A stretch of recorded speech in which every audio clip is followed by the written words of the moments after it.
Assalamualaikum warahmatullahi wabarakatuh.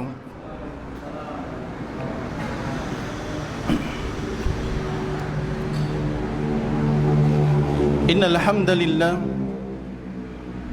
nahmaduhu wa nasta'inuhu wa nastaghfiruh wa na'udzu billahi min shururi anfusina wa min sayyiati a'malina. من يهده الله فلا مضل له ومن يضلل فلا هادي له أشهد أن لا إله إلا الله وحده لا شريك له وأشهد أن محمدا عبده ورسوله صلى الله عليه وعلى آله وأصحابه ومن سار على نهجه وتمسك بسنته إلى يوم الدين وسلم تسليما كثيرا. أما بعد،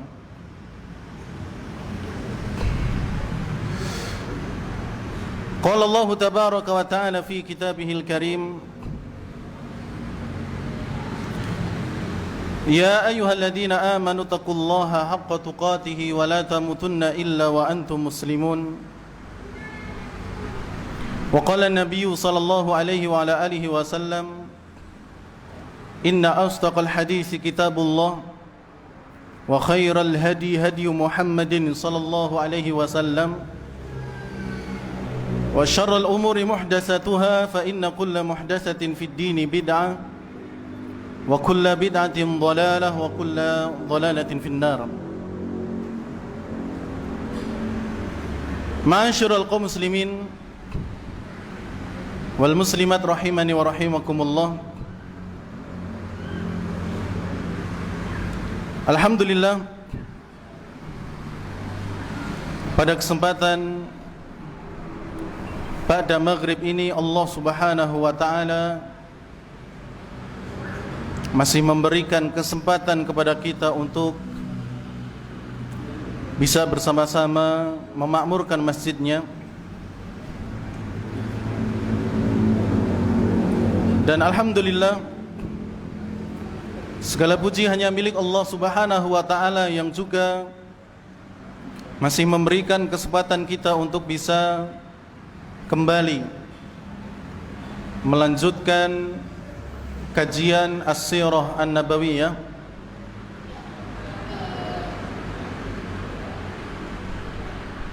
yang insyaallah pada kesempatan malam hari ini masuk pada pertemuan yang ke-69 dengan judul Hijrahnya Nabi Muhammad sallallahu alaihi wa ala alihi wasallam.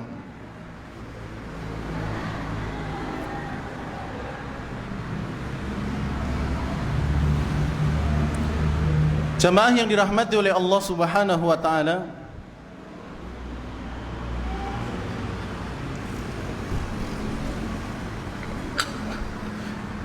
setelah Nabi sallallahu alaihi wa ala alihi wasallam mendapatkan wahyu dari Allah Subhanahu wa taala melalui malaikat Jibril,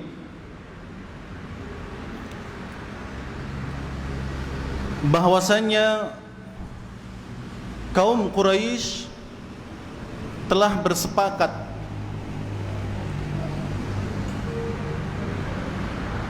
saat mereka melakukan pertemuan di parlemen mereka yang disebut dengan Darun Nadwa. Mereka telah sepakat untuk membunuh beliau, dan beliau juga diizinkan oleh Allah Subhanahu wa taala untuk berhijrah. Maka kemudian Nabi sallallahu alaihi wa ala alihi wasallam pergi mendatangi rumahnya Abu Bakar As-Siddiq radhiyallahu taala anhu. Wa dhahaba an-nabiy sallallahu alaihi wasallam fil hajirah hina yastarihu an-nasu fi buyutihim ila Abi Bakr radhiyallahu anhu liyabrama ma'ahu marahidal hijrah. Maka pergilah Nabi SAW pada siang hari. Jadi pertemuan di Darun Nadwa yang menghasilkan kesepakatan seluruh yang datang untuk membunuh Nabi SAW itu dilakukan pagi hari. Kemudian siang harinya Nabi SAW didatangi malaikat Jibril memberitahukan kepada beliau tentang kesepakatan tersebut, sekaligus pemberitahuan kepada beliau bahwa beliau diizinkan untuk hijrah. Maka pada siang hari setelah diberitahu oleh malaikat Jibril, langsung Rasulullah bergegas menuju rumahnya Abu Bakar As-Siddiq. Tatkala waktu itu manusia sedang istirahat di rumah-rumah mereka, karena siang hari terik panas yang luar biasa, maka kebanyakan manusia ketika itu istirahat di rumah. Namun Rasulullah SAW keluar dari rumahnya menuju rumahnya Abu Bakar, dan ini bukan kebiasaan beliau. Ketika datang ke rumah Abu Bakar, kalau tidak pagi, beliau datangnya sore. Tapi ini siang hari. Apa tujuannya? Untuk membahas dan mempersiapkan strategi untuk hijrah. Ya, perjalanan hijrah. Aisyah radhiyallahu taala anha menceritakan kedatangan Nabi SAW. Bainama nahnu julusun fi baiti Abi Bakrin fi nahrid dhahira. Tatkala kami sedang duduk di rumahnya Abu Bakar As-Siddiq di siang hari, qala qailun li Abi Bakrin, ada seseorang yang mengatakan kepada Abu Bakar, hadza Rasulullah sallallahu alaihi wasallam mutaqanni'an, atau dalam riwayat yang lain mutalassiman. Wahai Abu Bakar, sungguh telah datang kepadamu hari ini Nabi Muhammad sallallahu alaihi wasallam dalam keadaan mutalassiman, ya, menutup wajahnya atau kepalanya ini ditutup. Ya, hari ini bertujuan supaya ketika beliau keluar dari rumahnya menuju rumah Abu Bakar tidak terlihat bahwa itu adalah Rasulullah, maka ditutup mukanya. Ya, dalam keadaan tertutup mukanya. Lam yakun yatina fiha, yang mana tidaklah Rasulullah SAW datang pada waktu yang seperti ini. Faqala Abu Bakrin, maka kemudian Abu Bakar As-Siddiq radhiyallahu taala anhu mengatakan, wallah, demi Allah, ma jaa bihi fi hadhi sa'ah illa amrun. Tidaklah Nabi Muhammad SAW datang di waktu-waktu yang tidak biasanya, kecuali pasti ada perkara yang penting. Maka kemudian Aisyah kembali melanjutkan ceritanya, faja'a Rasulullah SAW fasta'dana fa'udhinalah fadakhala. Maka datanglah Nabi SAW ke rumah Abu Bakar, kemudian meminta izin supaya masuk ke dalam rumahnya Abu Bakar, kemudian diizinkan bagi beliau dan masuklah beliau. Ya, di sini sudah mengajarkan adab masuk rumah kepada kita, bahwa tatkala kita masuk ke dalam rumahnya orang lain, hendaknya meminta izin supaya boleh masuk. Ya. Tidak sekonyong-konyong langsung masuk begitu saja. Ya, tidak. Tapi apa? Meminta izin, mengucapkan salam, kemudian meminta izin. Boleh tidak masuk. Kalau diizinkan maka masuk ke dalam. Tapi kalau tidak, maka itu haknya pemilik rumah. Maka kita tidak boleh maksa. Ya. Maka ya sudah, kalau suruh pulang, pulang. Ya, ini Nabi SAW sudah mengajarkan kepada kita salah satu di antara adab dari adab-adab masuk ke dalam rumahnya orang lain. Ya. Kemudian jamaah yang dirahmati oleh Allah Subhanahu wa taala, faqala Nabi sallallahu alaihi wasallam li Abi Bakrin, kemudian Rasulullah mengatakan kepada Abu Bakar, akhrij man indak. Wahai Abu Bakar, keluarkanlah siapa saja yang ada di sisimu. Maksudnya suruh hijrah. Faqala Abu Bakar, maka kemudian Abu Bakar As-Siddiq mengatakan, innama hum ahluk ya Rasulullah. Wahai Rasulullah, tidak ada yang ada di dalam rumah ini kecuali adalah keluargamu, yaitu istrinya beliau Aisyah radhiyallahu taala anha. Kata Nabi SAW, fa anni qad udina li fil khuruj. Wahai Abu Bakar, sungguh aku telah diizinkan oleh Allah Subhanahu wa taala untuk berhijrah. Faqala Abu Bakrin, maka kemudian Abu Bakar mengatakan, as-suhbatu ya Rasulullah, apakah aku yang harus menemani engkau wahai Rasulullah? Rasulullah mengatakan, na'am, iya, kamu yang menemani saya. Jadi selama ini yang digadang-gadang oleh Abu Bakar As-Siddiq dikabulkan oleh Allah. Ya. Karena ketika kaum muslimin sudah diizinkan hijrah oleh Allah, Abu Bakar ini sudah minta kepada Rasulullah, ya Rasulullah, izinkan aku untuk hijrah. Ya, izinkan aku untuk hijrah. Tapi apa kata Rasulullah? Jangan wahai Abu Bakar. Isbir ya Abu Bakrin. Bersabarlah wahai Abu Bakar. La'allallahu ayyaj'alaka sahiban. Semoga Allah Subhanahu wa taala memberikan kamu teman yang baik ketika hijrah. Ya. Dan sejak itu kemudian Abu Bakar selalu mengharap bahwa teman itu adalah Nabi Muhammad sallallahu alaihi wa ala alihi wasallam. Maka kemudian jamaah yang dirahmati oleh Allah Subhanahu wa taala, summa abrama ma'ahu hittatal hijrah. Maka Nabi pun kemudian menyusun strategi untuk hijrah bersama Abu Bakar As-Siddiq.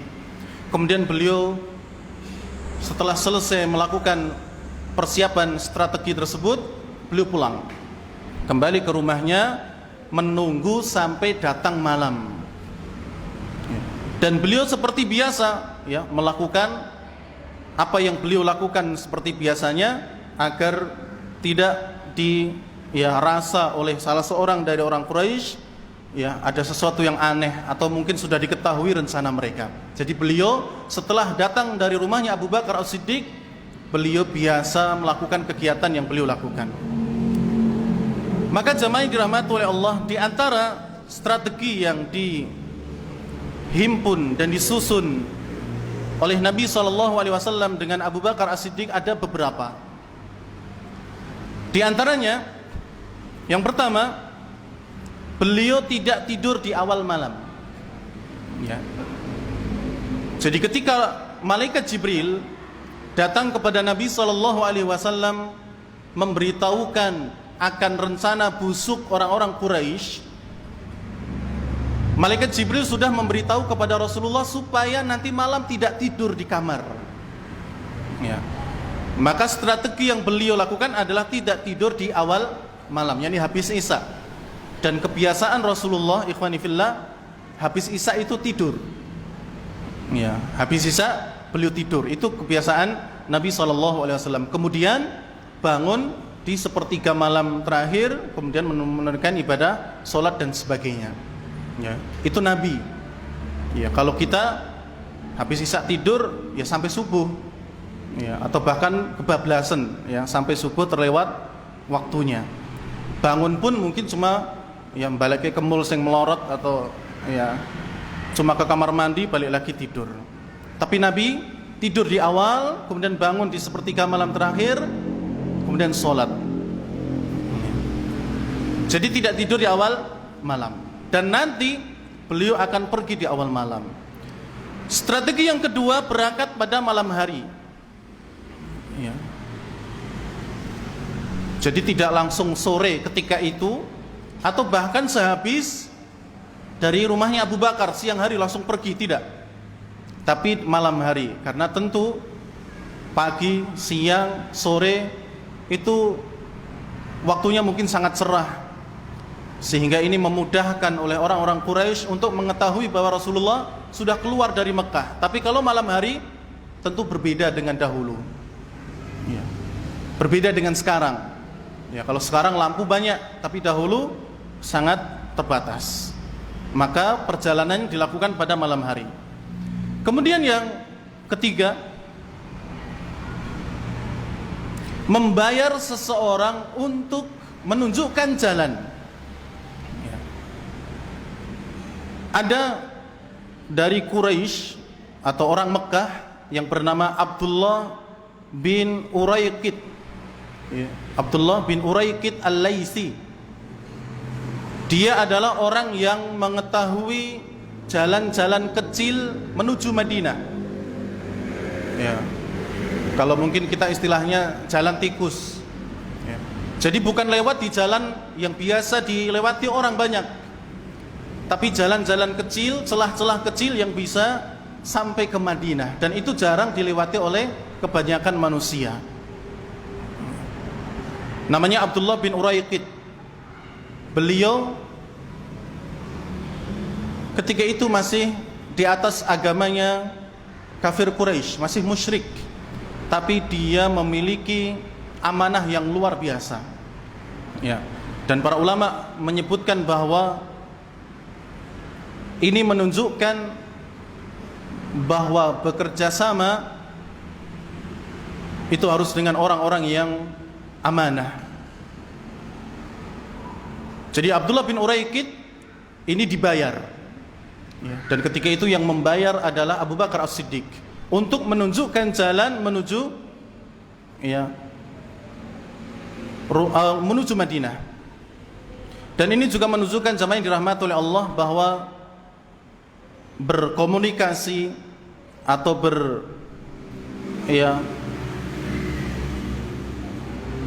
berinteraksi dengan orang-orang yang non-muslim ini dibolehkan. Bahkan jual beli dengan mereka pun juga diperbolehkan, ya. Selama apa yang dijual adalah bukan perkara yang haram dalam agama kita. Demikian pula mereka adalah orang-orang yang secara transaksi jual belinya dibenarkan dalam Islam. Jadi Rasulullah lewat Abu Bakar As-Siddiq menyewa Abdullah bin Uraiqid untuk menunjukkan jalan, padahal dia orang musyrik, tapi dia terkenal amanah walaupun dengan beda agamanya. Kemudian strategi yang selanjutnya adalah menyuruh Ali bin Abi Thalib untuk tidur di atas ranjangnya Rasulullah dan berselimutkan dengan selimutnya Rasulullah. Dan tugas Ali bin Abi Thalib itu ada dua. Pertama, mengelabuhi orang-orang Quraisy, dan yang kedua, mengembalikan barang-barangnya orang-orang Quraisy yang menitipkan kepada Nabi kita Muhammad sallallahu alaihi wasallam. Ya, jadi orang-orang Quraisy dulu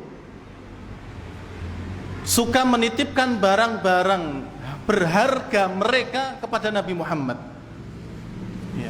Karena kita tahu Nabi Muhammad dijuluki dengan Al-Amin, dan beliau juga amanah, dan itu diketahui oleh orang-orang Quraisy. Maka barang berharga mereka dititipkan kepada Rasulullah, walaupun setelah itu mereka, ya, membenci Nabi SAW, bahkan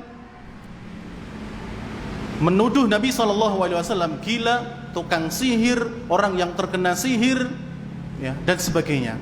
Tapi di sisi lain mereka mempercayai bahwa Rasulullah adalah orang yang amanah, maka barang-barang mereka dititipkan sama beliau. Nah, tugas Ali bin Abi Thalib mengembalikan barangnya orang-orang Quraisy yang dititipkan kepada Nabi Muhammad SAW. Dan lihat bagaimana sikap Nabi SAW. Beliau tidak, udah barang-barangnya kita bawa saja, dia mau membunuh saya, sudah nitip barang ke saya, kok dia mau membunuh saya, maka udah bawa saja. Tidak demikian, tapi beliau kembalikan, ya, beliau kembalikan.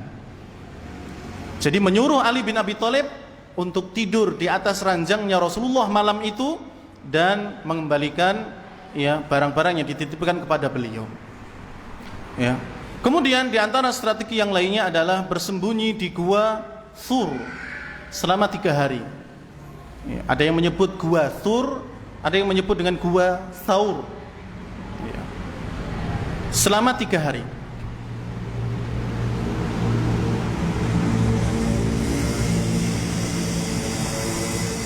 Tujuannya adalah jamaah yang dirahmati oleh Allah juga untuk mengelabuhi orang-orang Quraisy. Ya. Karena kalau langsung malam itu, mungkin orang-orang Quraisy juga langsung akan menutup jalan-jalan menuju Madinah, dijaga oleh orang-orang dan sebagainya. Tapi beliau bersembunyi dulu di luar Mekah, tapi belum jauh dari Mekah, yaitu di Gua Thur, supaya selama 3 hari ini kok nggak ada yang lewat. Ya. Sehingga nanti akan mereka merasa bahwa ya sudah, berarti Muhammad sudah apa? Sudah sampai ke Madinah atau sudah keluar jauh dari kota Mekah. Sehingga mereka pun mengendorkan ya pencarian mereka. Dan ini diantara strategi yang dimiliki oleh Nabi kita Muhammad sallallahu alaihi wasallam. 3 hari dulu di Gua Thur, kemudian setelah 3 hari baru kemudian beliau berjalan menuju Madinah. Strategi yang lain yang beliau rancang dengan Abu Bakar As-Siddiq adalah menjadikan putranya Abu Bakar yang bernama Abdullah, ya, Abdullah bin Abi Bakrin, sebagai mata-mata. Jadi tugasnya Abdullah bin Abi Bakrin adalah malam hari beliau tidur di Gua Thur bersama Nabi dan juga Abu Bakar.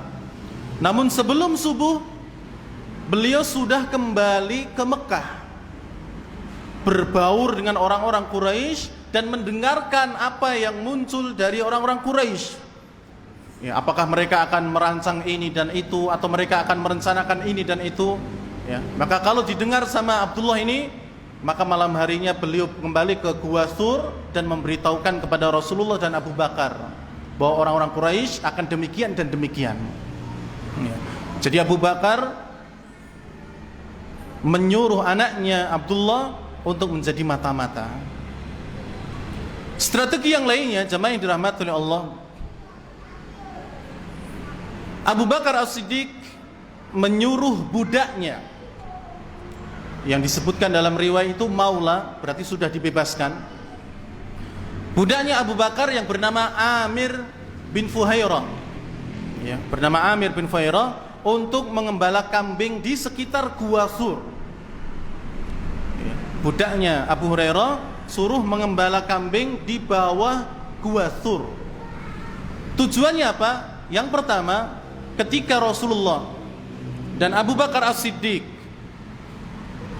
memerlukan minuman, maka tinggal memerah dari susu kambing tersebut. Kemudian selama 3 hari ini disediakan untuk Nabi dan juga Abu Bakar yang sembunyi di dalam Gua Thur. Tujuan yang kedua adalah untuk menghilangkan jejak Abdullah bin Abi Bakar. Ya, karena kan dia setiap hari mondar-mandir ke Mekah, ke Gua Thur, ke Mekah, Gua Thur. Ya. Maka pasti jejak-jejaknya Abdullah itu ada. Ya. Sedangkan orang dahulu mereka sangat pintar sekali mencari orang dari jejak kaki. Maka untuk menghilangkan jejak ini, maka Amir bin Fuhairah ini mengembala kambing di bawah Gua Thur, sehingga bekas telapak kakinya Abdullah ini tersamarkan dengan kaki-kaki kambing, ya, atau mungkin terhapus, ya, karena kambingnya banyak sehingga terhapus. Dan itu terus dilakukan selama 3 hari. Kalau Abdullah turun dari Gua Thur menuju Mekah, dihapus nanti dengan kaki-kaki kambing yang dikembala oleh Amir bin Fuhairah. Kemudian ketika nanti kembali lagi ke Gua Thur dari Mekah, ya, ditutup lagi. Demikian seterusnya sampai 3 hari. Kemudian jamaah yang dirahmati oleh Allah Subhanahu wa taala, di antara tugas dari Abdullah bin Uraiqit tadi Al-Laythi, yang orang kafir tapi dibayar oleh Abu Bakar untuk menjadi petunjuk jalan nanti ke Madinah, selain tugasnya itu, dia juga diserahi 2 ontanya Abu Bakar, yang nanti akan dijadikan oleh Abu Bakar As-Siddiq ya menuju Madinah. Jadi setelah dibawa ke Gua Thur ya, nanti kemudian dibawa lagi oleh Abdullah bin Uraikid ini, yang nanti pada pagi hari di 3 hari berikutnya akan dipakai untuk berjalan ke Madinah. Kemudian jamaah yang dirahmati oleh Allah,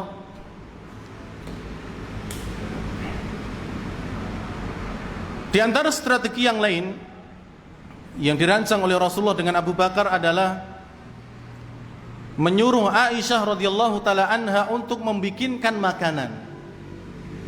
Ya. Jadi ketika itu Aisyah masih berada di rumah, belum ikut hijrah.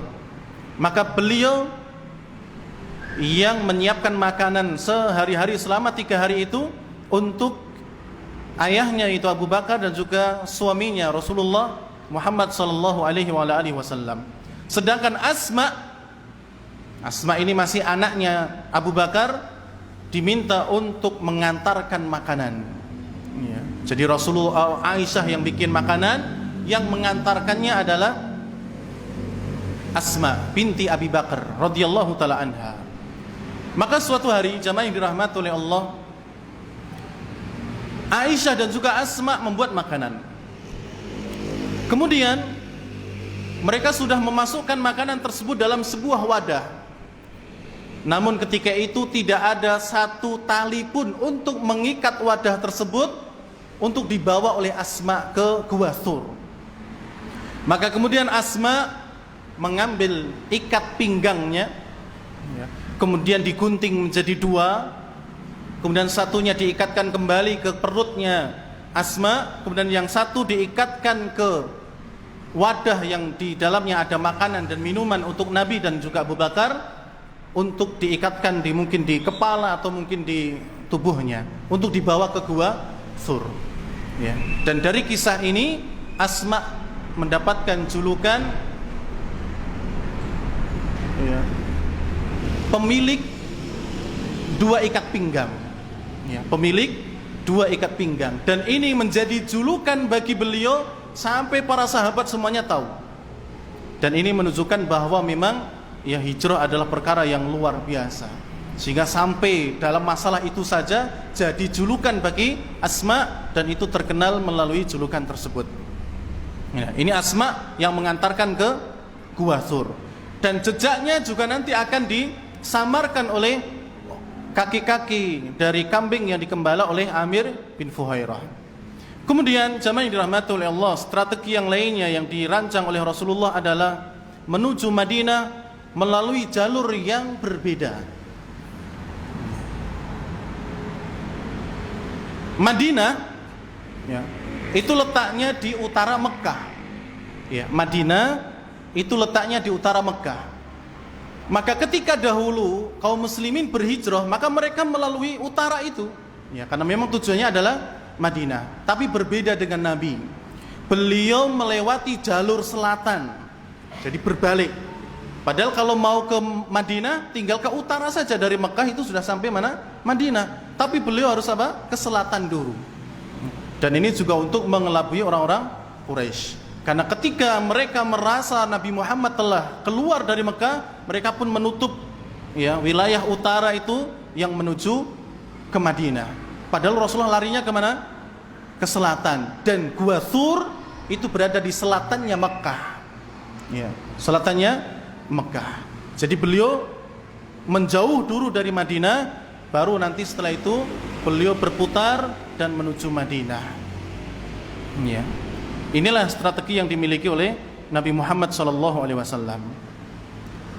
Kemudian jamaah yang dirahmati oleh Allah, ketika habis dari Gua Thur pun, di antara strategi Rasulullah adalah melewati jalur pantai. Ya. Jadi pinggiran-pinggiran pantai itu dilewati oleh Rasulullah ketika itu, dan juga jalan yang jarang dilewati oleh manusia. Tentu petunjuknya adalah ya Abdullah bin Uraikid ketika itu, Al-Laythi, yang sudah dibayar oleh Abu Bakar untuk menunjukkan jalan.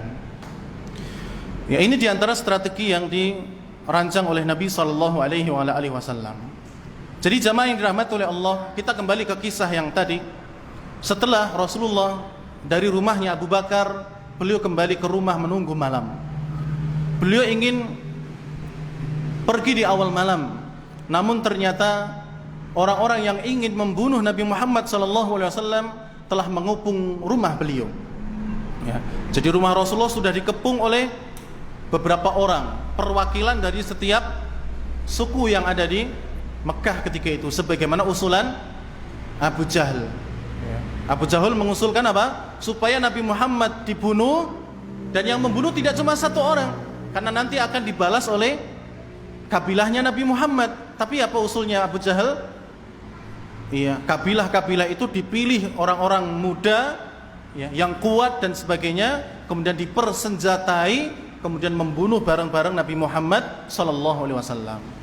Maka di pagi hari itu bubar mereka dari Darun Nadwa, mereka merancang, ya, proses pembunuhan Nabi Muhammad SAW. Dipilihlah para pemuda. Ada 11 pemuda yang dipilih, atau 11 orang yang ketika itu yang dipilih untuk membunuh Nabi Muhammad SAW. Ada di sana Abu Jahal sendiri, kemudian ada Al-Hakam bin Abil As, ada Uqbah bin Abi Mu'aid, ada An-Nadhr bin Al-Harith, ada Umayyah bin Khalaf, ada Zam'ah bin Al-Aswad, ada Tu'aimah bin Adi, ada Abu Lahab, ada Ubay bin Khalaf, kemudian Nubaih bin Al-Hajjad, dan Munabbih bin Al-Hajjad. Ya. Nanti yang ketinggalan bisa lihat di grup insyaallah. Ada 11 orang yang sudah mengepung rumahnya Nabi SAW. Namun jamaah yang dirahmati oleh Allah Subhanahu wa taala, inilah makar orang-orang Quraisy untuk membunuh Rasulullah. Beliau dikepung, dan ketika berada di rumahnya Rasulullah hanya ada 2 orang, yaitu Ali bin Abi Thalib dan juga Rasulullah sendiri. Ya. Namun Allah Subhanahu wa taala yang akan melindungi Nabi kita Muhammad SAW. Orang-orang Quraisy membikin makar, namun Allah Subhanahu wa taala pun akan membalas makar mereka. Akhirnya jemaah yang dirahmati oleh Allah, ketika sudah ada waktu di mana Nabi SAW keluar, padahal ketika itu rumah beliau sedang dikepung oleh 11 orang itu, maka beliau pun keluar dari rumah beliau dengan tenang, ya, tanpa ada seorang pun yang tahu. Dan ketika itu beliau sambil mengambil pasir atau tanah, kemudian setiap orang yang mengepung rumah Rasulullah itu ditaburi dengan tanah tersebut atau pasir. Tak terkecuali 11 orang itu seluruhnya kepalanya itu terkena pasir. Beliau sambil membaca surat Yasin dari ayat yang pertama sampai ayat yang ke-9. Wa ja'alna min baini aydihim sadda wa min khalfihim sadda fa'aghshaynahum fahum la yubsirun. Kata Allah Subhanahu wa taala, dan kami jadikan di depan mereka itu tembok penghalang, di belakang mereka itu juga tembok sebagai penghalang, dan kami tutup mata-mata mereka sehingga mereka pun tidak mengetahui Nabi SAW. Ya. Jadi ditutup sama Allah. Mereka bikin makar ingin membunuh Rasulullah, Allah pun membalas makar mereka dengan balasan yang secuil saja, yaitu mereka dikaburkan matanya sehingga mereka tidak mengetahui Rasulullah keluar dari rumahnya. Ya. Mereka masih melotot, ya, namanya juga mengintai, ya, kalau keluar dari belakang siap ditebas, ya, memang melotot. Tapi Nabi keluar dengan biasa, bahkan sampai di dekat mereka sambil menaruh, ya, pasir di atas kepala mereka pun mereka tidak tahu.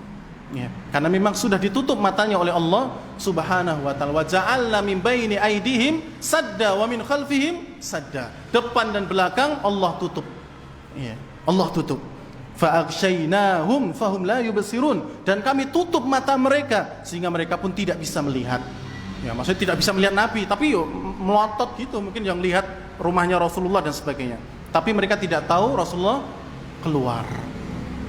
Ya, walaupun sebagian ulama mengatakan riwayat ini dhaif, namun ini disebutkan oleh banyak ulama juga dalam sirah mereka, kitab-kitab sirah mereka.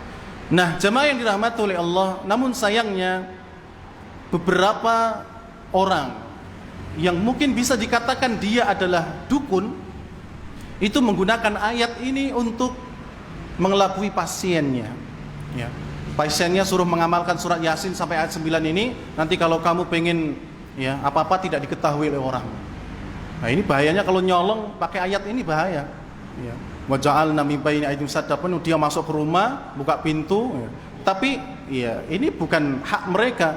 Maka kalaupun maling pakai ayat ini supaya nggak ketahuan keluarga yang dicolong, ya sama saja tetap ketahuan. Ya. Karena ini bukan hak mereka untuk melakukan hal ini. Ini adalah mukjizat yang Allah berikan kepada Nabi Muhammad sallallahu alaihi wasallam. Tip, jamaah yang dirahmati oleh Allah Subhanahu wa taala. Ya, Rasulullah SAW keluar malam itu, kemudian menuju rumahnya Abu Bakar As-Siddiq. Kemudian bersama Abu Bakar As-Siddiq, beliau pun keluar ya menuju Gua Thur. Nabi SAW meninggalkan rumah beliau ketika itu pada malam 27 Safar tahun ke-14 kenabian ya, menuju sebuah gua yang dikenal dengan nama Gua Thur atau Gua Thaur, dan beliau bersembunyi di sana selama 3 hari, yakni malam Jumat, malam Sabtu, dan malam Ahad. 3 hari beliau bermalam di sana. Kemudian jamaah yang dirahmati oleh Allah Subhanahu wa taala, setelah pengepungan itu dirasa gagal oleh orang-orang kafir Quraisy, ya, karena setelah Rasulullah pergi, mereka baru sadar, ya, terbangun dari ya mungkin tidurnya mereka, ya. Mereka baru sadar dan mereka baru tahu ternyata di kepala mereka itu banyak sekali pasir. Ya. Kemudian mereka membersihkannya, kemudian masuk ke dalam rumahnya Rasulullah, dan didapati ternyata di dalam rumahnya Rasulullah, di atas tempat tidurnya Rasulullah itu ada Ali bin Abi Thalib. Ternyata bukan Rasulullah. Ya, pas dibuka ternyata Ali bin Abi Thalib. Kemudian mereka pun memukul Ali. Ya. Kemudian Ali digeret menuju Ka'bah, dan kalau tidak salah beliau diikat di sana, ditahan di sana beberapa saat, kemudian diinterogasi. Ya, di mana Muhammad? Ya, di mana Muhammad? Kemudian Ali bin Abi Thalib menjawab, saya tidak tahu. Ya, saya tidak tahu. Lalu kemudian mereka pun mengalihkan sasaran mereka ke rumahnya Abu Bakar. Ya, ke rumahnya Abu Bakar. Maka kemudian mereka pun datang ke rumahnya Abu Bakar, kemudian didobrak pintunya, ternyata di dalam tidak ada siapa-siapa kecuali Asma dan juga Aisyah. Ya. Ketika ditanya di mana Muhammad dan juga ayahmu, maka dijawab, saya tidak tahu, kami tidak tahu di mana keduanya. Maka kemudian Abu Jahal itu memukul Asma, ya, radhiyallahu taala anha. Asma ini dipukul, ya, sampai berdarah dan sebagainya. Dan ini memalukan, ya, seorang yang perkasa laki-laki tapi melawan wanita. Jadi kalau menang ya sebenarnya nggak bisa dibanggakan, tapi kalau kalah yang sini-sini. Ya. Tapi apa? Abu Jahal sebagai orang yang dimuliakan di Quraisy, tapi dia ternyata memukul seorang wanita. Maka tidak boleh, ikhwani fillah, kita meniru Abu Jahal. Ya, kalau lagi muring sama istrinya ya jangan memukul. Ya. Ini tidak pantas seorang laki-laki memukul seorang wanita.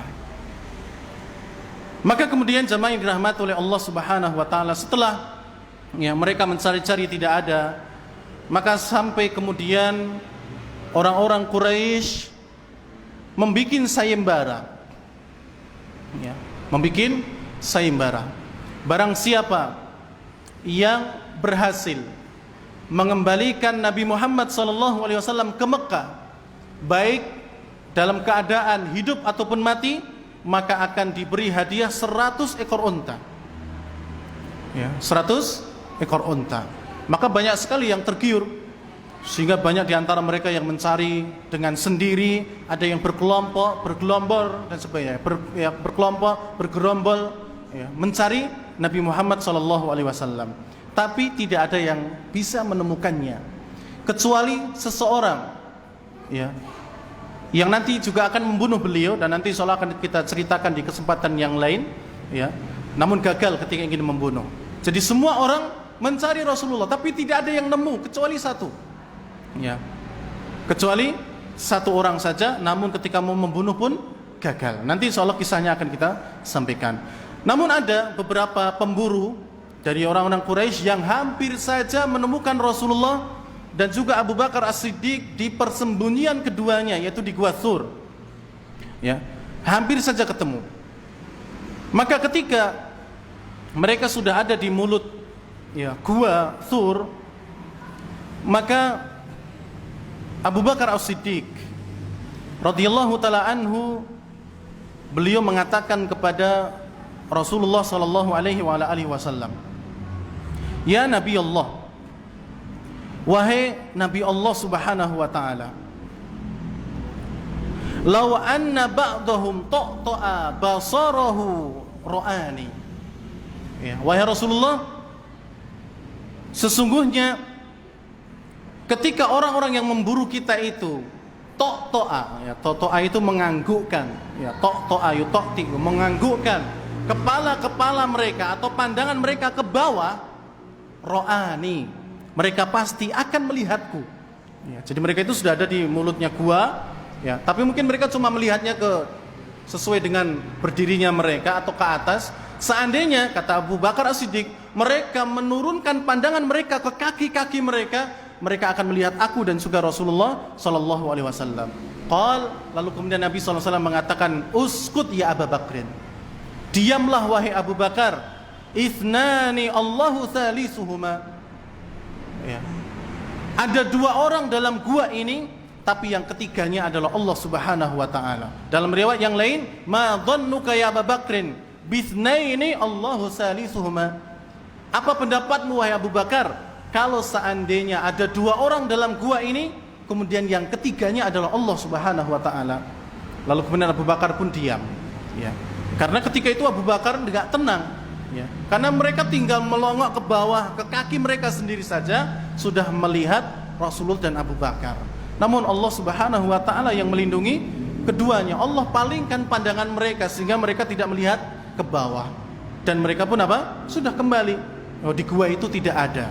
Ya, di gua itu tidak ada. Nah, jemaah yang dirahmati oleh Allah Subhanahu wa taala, adapun riwayat yang mengatakan bahwasannya di mulut gua itu ada sarang laba-laba.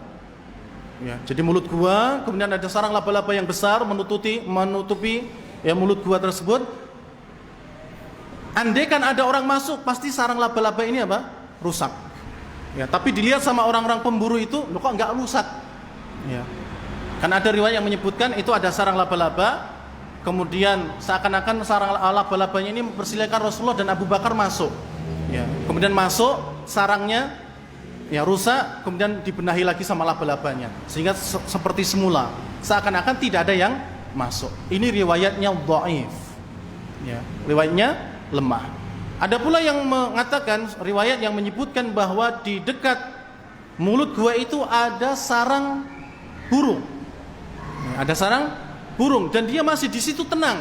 Andaikan ada orang, pasti burung itu akan terbang. Maka orang yang datang itu, oh itu kan masih ada burung, berarti tidak ada yang masuk. Ya, itu pun dhaif, lemah riwayat itu. Ada pula riwayat yang mengatakan tiba-tiba di mulut gua tersebut muncul pohon. Jadi tiba-tiba langsung muncul pohon gitu, terus nutupin. Dan ini juga riwayat apa? Lemah. Ya, jadi ada beberapa riwayat dalam sirah itu yang juga dilemahkan oleh para ulama, terutama masalah ini tadi. Jadi tidak ada sarang laba-laba di mulut gua itu, demikian pula tidak ada seorang burung, juga tidak ada ucuk-ucuk ya tumbuhan keluar dari pohon dari batu dan sebagainya menutupi mulut gua. Ini riwayatnya adalah lemah. Jemaah yang dirahmati oleh Allah Subhanahu wa taala, terakhir kita sebutkan perjuangan Abu Bakar As-Siddiq ketika beliau sebelum masuk ke Gua Tsur itu. Jadi sebelum masuk ke Gua Tsur, Abu Bakar As-Siddiq mengatakan kepada Nabi SAW, "La tadkhul." Ya, wahai Rasulullah, janganlah engkau masuk dulu ke gua ini. Biarkan saya masuk dulu, baru nanti Anda.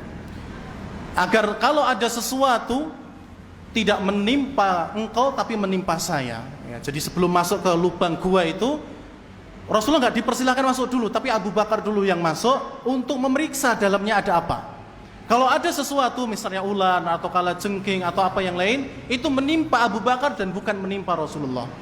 Ketika Abu Bakar masuk, maka beliau dapati ada beberapa lubang. Ya, ada beberapa lubang. Kemudian beliau tutup dengan kain beliau. Tersisa 2 lubang. Ya, tersisa 2 lubang. Dan Abu Bakar As-Siddiq akan menutupnya dengan 2 kaki beliau. Ya, dengan 2 kaki beliau. Maka setelah beres semuanya, masuklah Nabi SAW ke dalam. Ya. Kemudian setelah masuk, Rasulullah SAW tidur di atas pangkuannya Abu Bakar. Ya. Kemudian ketika dalam tidur tersebut, Abu Bakar juga istirahat. Ada sesuatu yang menggigit kakinya dari Abu Bakar As-Siddiq. Ya, dari lubang itu ada yang keluar, entah ular atau mungkin kalajengking atau laba-laba atau yang lain. Tapi menggigit siapa? Abu Bakar As-Siddiq. Dan Abu Bakar As-Siddiq merasa kesakitan, namun beliau tidak mau bergerak sedikit pun. Ya, khawatir kalau Rasulullah bangun. Ya, karena ketika itu Rasulullah sedang istirahat. Jadi ditahan terus, tapi itu sakit sekali. Ya, namanya manusia biasa, ditahan-tahan, oke, tidak menjerit, tidak teriak, tapi tiba-tiba menetes air mata Abu Bakar, nangis. Ya, tapi nangisnya tidak yang sungguh-sungguh. Kalau sungguh-sungguh Rasulullah bangun, tapi diam saja.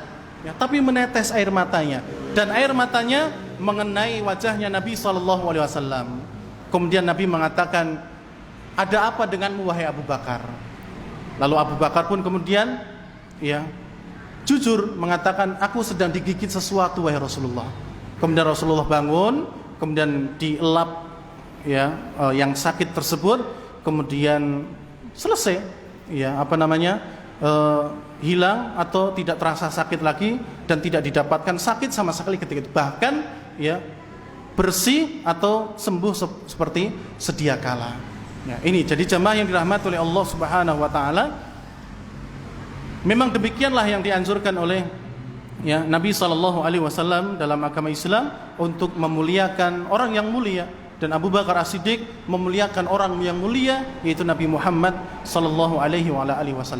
Jadi beliau masuk dulu supaya kalau ada sesuatu yang ditimpa adalah Abu Bakar, bukan Rasulullah.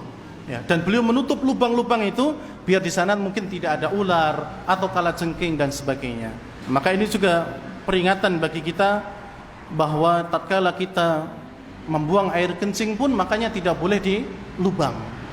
Ya, tidak boleh di lubang. Ya, takutnya kalau pas kencing ada sesuatu yang keluar, ya, kemudian menggigit apa yang kita punya, nah itu bahaya.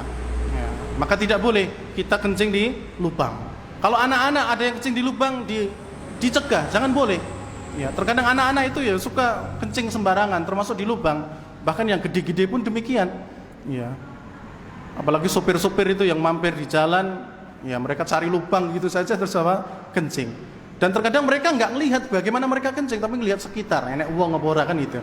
Ya kalau ada yang keluar dari lubang kemudian nyaplok apa yang dia punya kan bahaya. Maka tidak boleh. Ya. Demikian pula kita yang suka membuang air panas, ya tidak boleh di lubang.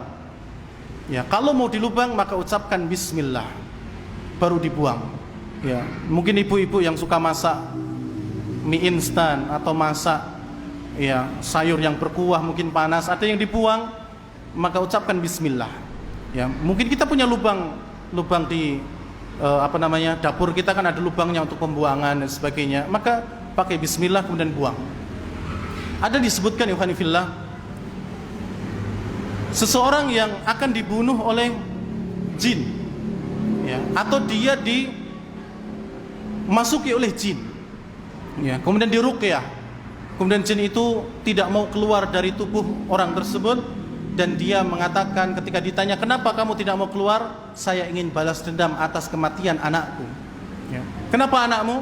Orang ini dahulu pernah membuang air panas di lubang, sedangkan di situ ada keluarga saya, kata jinnya, dan dia mengenai anakku dan anakku mati. Ya. Anakku mati, maka saya akan balas dendam dengan orang tersebut.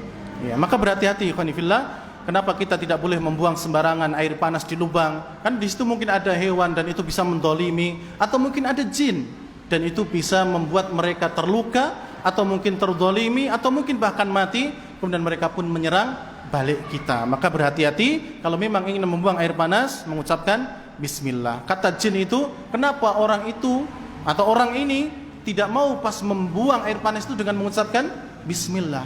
Andaikan mau, maka pasti kami akan menyingkir dulu. Ya. Pasti kami akan menyingkir dulu. Maka bacalah bismillah sebelum membuang air panas. Demikian pula kalau kencing, jangan suka di lubang.